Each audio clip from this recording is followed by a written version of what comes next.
Banao and his uncle are Dayaks, a group of people who were the original inhabitants of Sarawak. Dayaks usually live in longhouses. A longhouse is shared by many families. Building the longhouse on poles 10 feet above the ground and using a slatted floor lets cool air enter the room. Domestic animals are kept underneath. Along the front of the longhouse is a wide porch. Inside the house, a large common room is shared by all the Dayak families that live here. They often work, eat, and dance in the common room. This Dayak woman is making a mat from rattan, which is a climbing plant. These people make many things from materials they find in the forests around their home. An old man skillfully makes string from a fiber that grows in the rainforest. The Dayak women weave beautiful cotton blankets.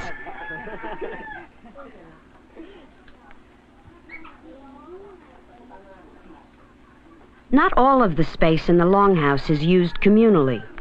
Each family has a room of its own. Here, Banao's mother is cooking the evening meal.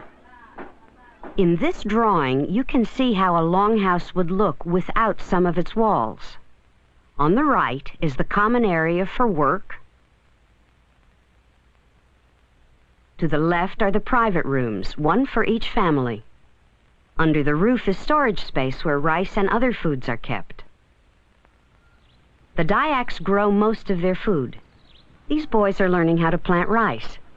Small plants are placed in soil covered by water. When the rice has grown and ripened, it's picked. The part containing the rice grains is cut off with a small knife held in the palm of the hand. These are rubber trees. Malaysia supplies 1/3 of the world's natural rubber, and a small portion of this comes from Sarawak. Rubber is made from the sap of the rubber tree. Trees are tapped in the early morning by slicing the bark diagonally. The sap is collected in clay cups or bamboo bark.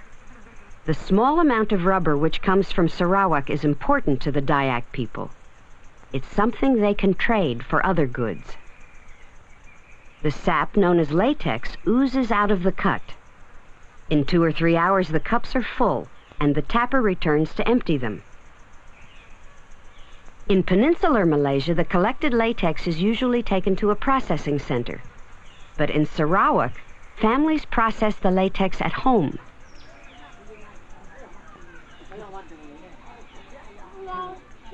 To thicken the latex, they add formic acid. The thickened latex is flattened into thin sheets.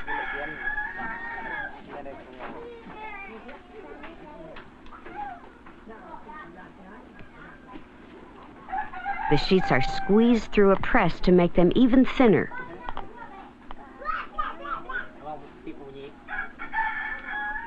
Then left on the porch to dry in the sun. The sheets are smoked, then put into bales and stacked for market. By this time, Banao's mother has finished cooking, and the family is eating in their private longhouse room.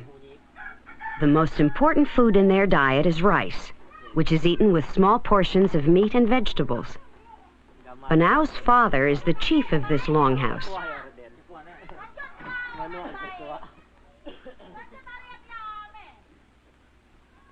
Banao's sister has already learned that it's good manners to pick up food with the right hand, but never the left.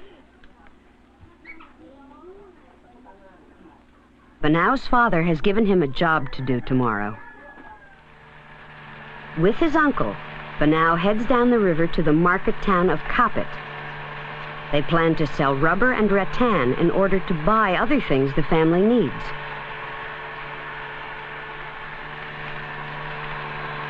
Many people are traveling on the river this morning, perhaps also to sell and buy goods in Kapit. The river is wider near Kapit.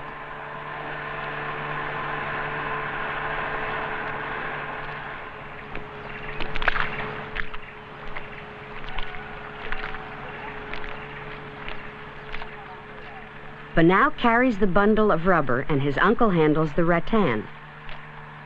They hope to buy a kerosene lamp and batteries for their radio, things which don't grow in the forest. Banao offers his rubber and rattan to the owner of this store. Like many of the business people in Malaysia, she's Chinese. While the shopkeeper figures out what Banao's articles are worth, he talks to her nephew, a Chinese boy named Li Min Dun. Within a half hour, Banao, his uncle, and the shopkeeper have settled on a fair price. After purchasing the lamp and batteries, it's time to head up the river for home. Banao's father will be pleased with the outcome of this trip.